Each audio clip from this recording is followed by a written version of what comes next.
एक बार की बात है, गौतम बुद्ध अपने शिष्यों को जिंदगी से जुड़ी अच्छी बुरी चीजों का ज्ञान दे रहे थे। सभी शिष्य उनकी बातों को बहुत ध्यान से सुन रहे थे।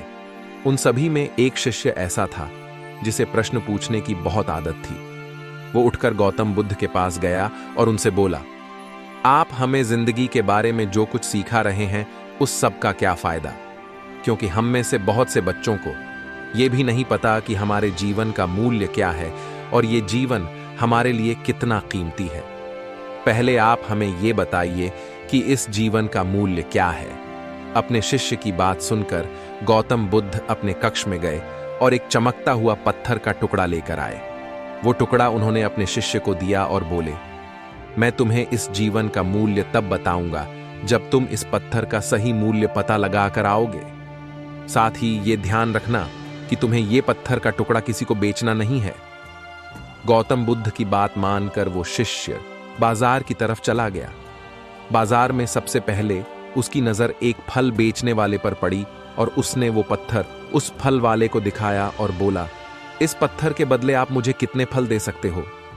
फल वाला बोला, ये पत्थर कुछ खास तो नहीं है, लेकिन फिर भी इसके बदले में तुम्हें 10 केले दे सकता हूं। वो शिष्य उस पत्थर को लेकर आगे चला गया। फिर उसे एक सब्जी वाला मिला। शिष्य ने उस सब्जी वाले से उस पत्थर की कीमत पूछी। सब्जी वाले ने उस पत्थर को ध्यान से देखा और बोला, इस पत्थर की कीमत के बदले में तुम्हें ज्यादा से ज्यादा 1 बोरी भरकर सब्जियां दे सकता हूं। इसके बाद वो शिष्य उस पत्थर को लेकर एक सोने के व्यापारी के पास गया। उस पत्थर की टुकड़े की चमक देखते ही उस सुनार ने उसकी कीमत 100 सोने के सिक्के लगाई। शिष्य ने वो टुकड़ा बेचने से मना किया तो वो सुनार उसके बदले 200 सोने के सिक्के देने को भी राजी हो गया, लेकिन शिष्य ने वो पत्थर नहीं बेचा। इसके बाद वो शिष्य एक हीरों के व्यापारी के पास गया और उनके सामने उसने वो पत्थर के टुकड़े को रख दिया। उस पत्थर को देखते ही हीरों के व्यापारी ने एक साफ कपड़ा बिछाया, उस पत्थर को उसके ऊपर रखा, फिर उसकी परिक्रमा की और हाथ जोड़कर उस पत्थर को कपड़े में लपेटते हुए बोला, तुम जिसे मामूली पत्थर समझकर उसकी कीमत पूछ रहे हो, असल में ये एक बेशकीमती रूबी है। ऐसा रूबी हर किसी को नहीं मिलता। मैं अगर अपना सब कुछ बेच भी दूं तो भी इसकी कीमत नहीं चुका सकता। उस व्यापारी की बातें सुनकर वो शिष्य हैरान हो गया। वो दौड़ा दौड़ा सीधा बुद्ध के पास आया और उन्हें उसने जो कुछ भी बाजार में हुआ वो सब बताया। उसकी अचरज भरी बातें सुनकर गौतम बुद्ध बोले, तुम्हारे सवाल का जवाब इस रूबी की कीमत में ही छिपा है। हमारा जीवन भी एक रूबी है, रूबी की तरह ये भी बेशकीमती, लेकिन हम इस बात को हमेशा नजरअंदाज करते हैं और अपने जीवन का मूल्य नहीं समझते। हम दूसरों को देखकर और उनके जैसा जीवन जीने की कोशिश में अपने जीवन की कीमत को कम कर देते हैं।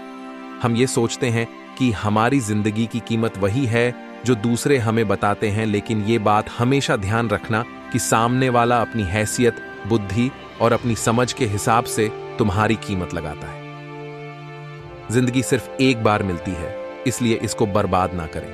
अपनी जिंदगी को उतना ही कीमती समझें जितना कीमती आप अपने बैंक में रखे रुपयों को समझते हैं। आज के समय में लोग अपनी जिंदगी से ज्यादा कीमती प्यार, पैसों और दिखावे से भरी चीजों को समझते हैं। प्यार के चक्कर में लोग आत्महत्या कर लेते हैं।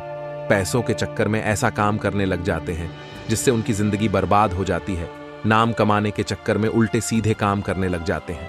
हमेशा याद रखें कि दिखावा करना जरूरी नहीं है। प्यार दोबारा मिल सकता है, पैसा फिर कमाया जा सकता है, लेकिन जिंदगी को फिर से पाया नहीं जा सकता। इसलिए अपनी इस बेशकीमती जिंदगी को अच्छे से जिएं, हर पल का आनंद लें। कभी ये ना सोचें कि आप इस दुनिया में किसी काम के नहीं हैं, न कभी ये सोचें कि आपकी जिंदगी व्यर्थ, आपके होने या ना होने से कुछ फर्क नहीं पड़ता। जब भी ऐसे नेगेटिव विचार आपके मन में आए तो खुद को बस ये याद दिलाएं कि जीवन एक रूबी है और ये बेशकीमती है।